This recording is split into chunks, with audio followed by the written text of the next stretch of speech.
Assalamualaikum warahmatullahi wabarakatuh. Okey, hari ni aku nak keluar jumpa member aku, salah seorang trainers yang selalu aku bekerjasama untuk training dekat selalunya agensi kerajaan, kementerian, jabatan-jabatan kerajaan lah.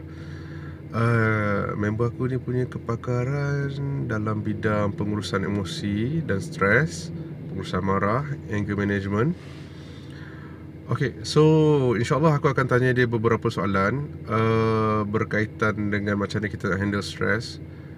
Yelah kan, dengan kita tengah PKP sekarang ni, dengan tak boleh balik kampung, dengan raya pun dekat rumah je, aku rasa banyak stres yang akan timbul.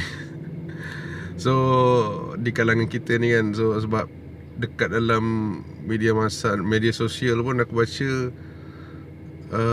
orang kata apa, kes inilah, rumah tangga ni pun menjadi-jadi sekarang ni. So aku harap perkongsian dengan member aku ni akan dapat membantu kita semua lah sedikit untuk macam mana kita handle stress ataupun macam mana kita nak handle situasi kita sekarang ni. Stres ni memang perlu diurus dengan sebaik mungkin lah. Kadang-kadang kita pun tak tahu kita tengah stres ke tak stres kan. Kita macam, kita rasa kita boleh handle, tapi tengok-tengok dah di luar kawalan. So benda-benda tu kita tak nak. So aku akan tanya member aku beberapa soalan. Aku harap dapat membantu kita semua dalam menangani stres. Okay guys, aku nak start bawa kereta pergi office dia. Aku harap dapatlah interview dia, tak ada apa-apa yang jadi lah, insyaAllah. Okay guys, Assalamualaikum. Okay, sekarang kita dah berada dekat office member aku. So kita nak tanya dia berkenaan dengan stres lah.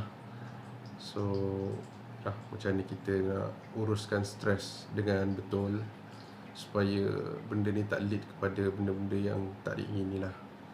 So Cik Kim, hari ni kita nak tanya berkenaan dengan urus stres. Kita tahu kan sekarang ni musim PKP, kita tak boleh keluar rumah, kita kena duduk rumah, dan banyak juga yang hilang punca pendapatan. So Cik Kim, macam mana kita nak uruskan benda ni? Okey, baik.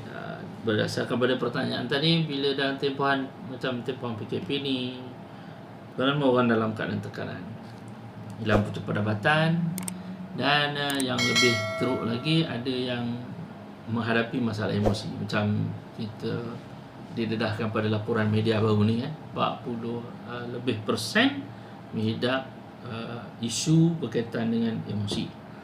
Okey, lepas tu ada dengan isu kekeluargaan dan sebagainya. Jadi berbalik pada pertanyaan tadi, macam mana nak urus dalam tempohan ni? Jawapannya mudah. Urus pemikiran diri. Macam mana nak urus pemikiran diri? Mudah saja. Buat benda yang tidak membahayakan diri.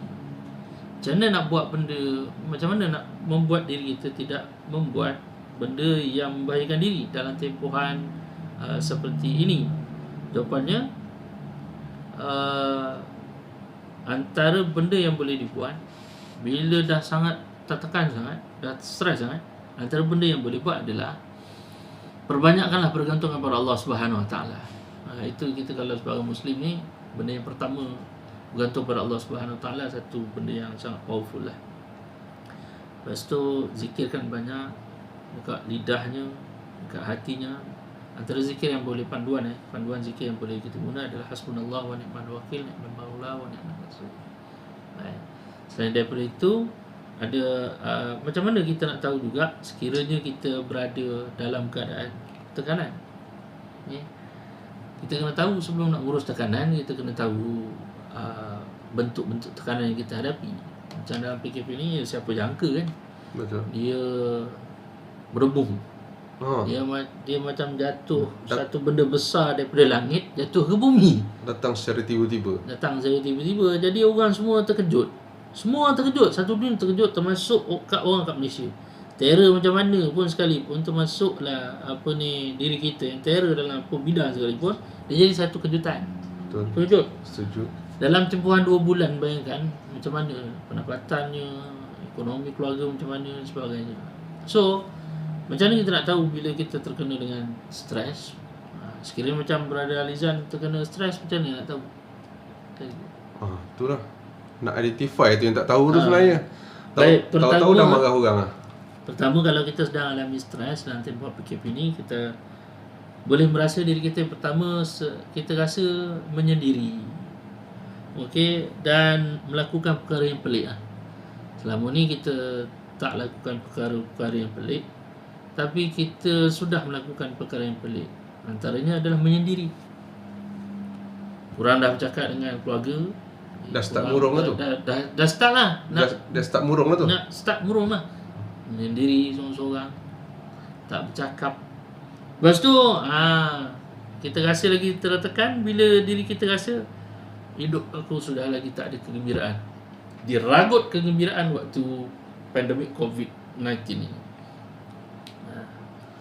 Itu dia rasa hilang gembira lah. Buat apa? Macam mana aku nak teruskan kehidupan aku dalam tempoh PKP ni? Macam mana nak buat? Nampak macam dah tak ada harapan.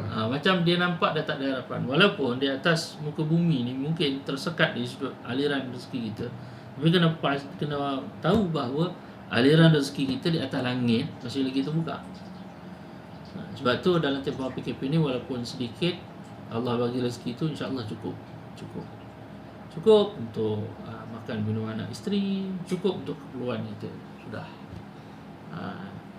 Jadi hidup rasa tak lagi gembira. Lepas tu hidup rasa dengan penuh keraguan, ragu-ragu, sentiasa ragu-ragu dengan apa yang sedang berlaku. Pemikiran dia jadi, dia separuh menyala, separuh tertutup. Tak boleh rasa lagi bila dia sampai ke tengkuk lah. Bila sampai ke tengkuk tu, darah tinggi dah mula kan. Dia akan efek kesihatan kita. Dia akan efek kesihatan kita. Sebab tu pedomannya pada sahabat-sahabat rakan-rakan di luar sana, sekiranya dalam tempoh PKP ni kita boleh buat banyak benda untuk manfaat bersama dengan keluarga. Kita tak kenal secara dalam tentang kita punya pasangan, tapi bila dalam tempoh PKP ni kita dapat kenal pasangan kita dengan lebih mendalam. Tapi Cik Kim, macam mana kita nak bergembira dengan pasangan dan keluarga, sedangkan masalah tu memang dalam kepala kita, dah tak boleh nak fikir lah. Depan mudah. Sekarang ni siapa kontrol lagi? Pandemik COVID-19 ni kontrol diri kita ke? PKP kontrol diri kita ke? Atau kita yang menguasai diri kita untuk mengurus perkara yang sedang berlaku? Soalan. Kita lah. Kita lah kan. So kalau kita, maknanya emosi tu emosi kita. Kita tahu kita dah nak marah-marah waktu PKP ni. Yang harus mengurusnya siapa? Bukan anak kita, bukan ayah kita, bukan orang lain, diri sendiri. Sebenarnya kita lebih stres pada ada lah yang cakap kat saya, dia stres sebab yalah, macam mana nak cari duit. Dia stres pada benda yang hilang lah. Benda yang hilang. Bila sebut benda yang hilang, itu namanya loss.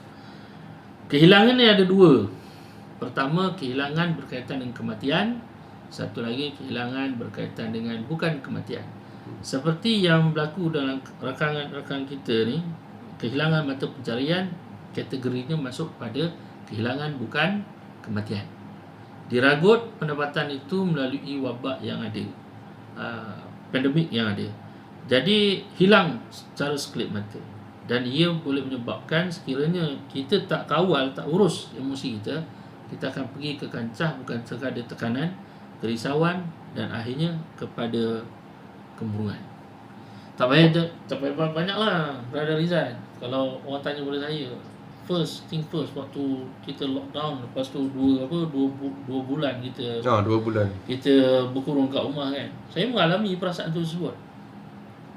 Jadi macam mana dan nak saya duduk kat pejabat, saya off telefon saya 1 hari, rehat di pejabat seorang-seorang, dan saya buat test ujian kesihatan mental sendiri.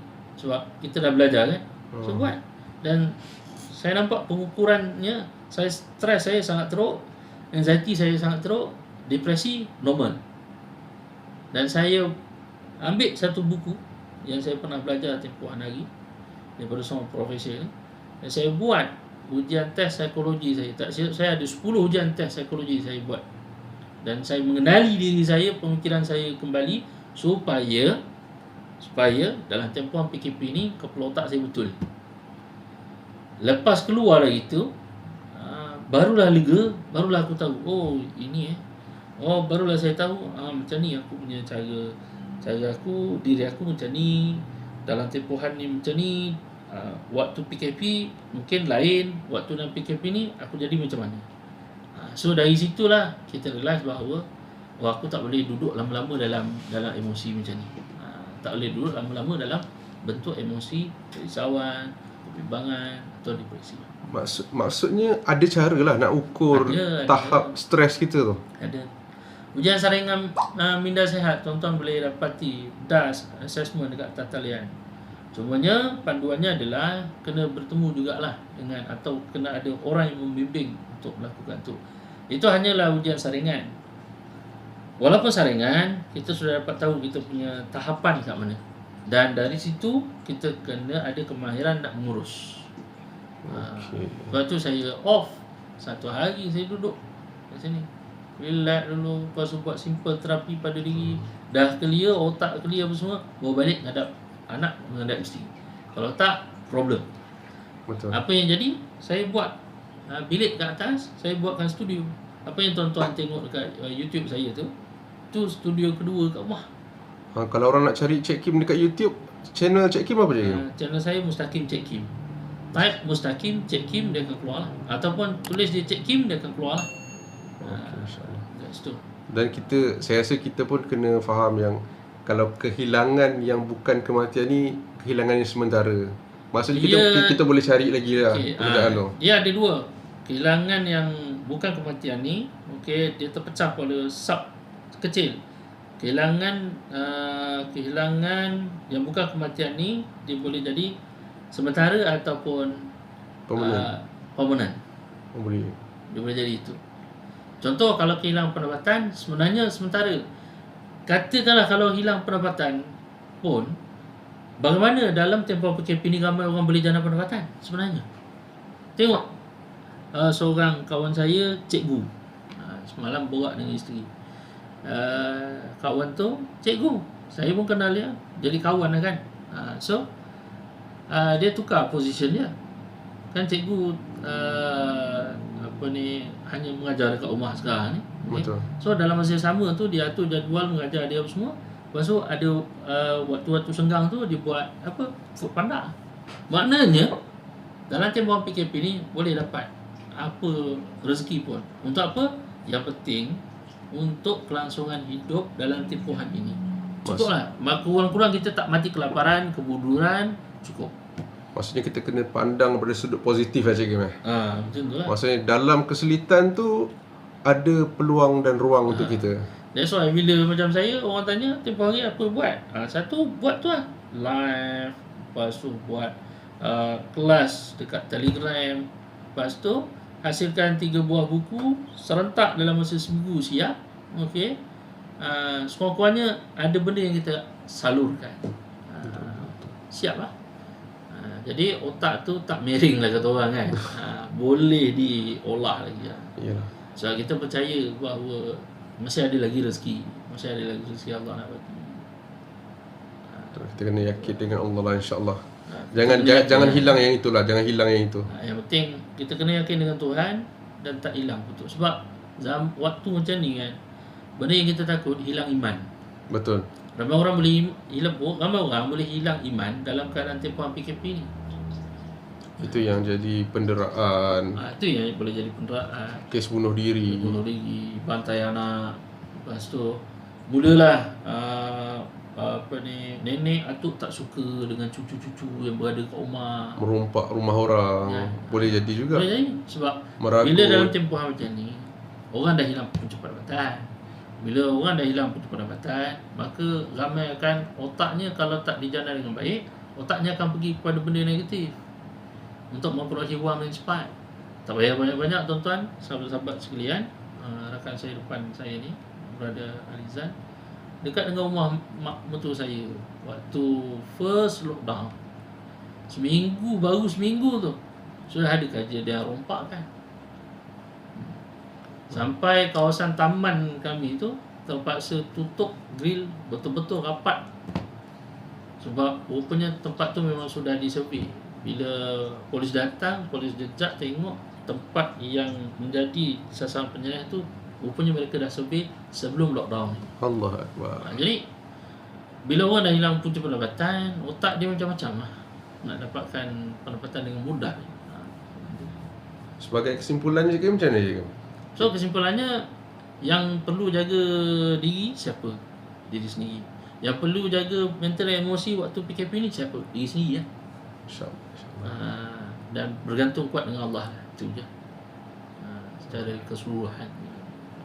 Okey. Begitu. Terima kasih Cik Kim atas perkongsian Cik Kim InsyaAllah. Nanti di lain masa nanti kita share benda-benda lain pula insyaAllah. Boleh. Alright, terima kasih. Sama-sama.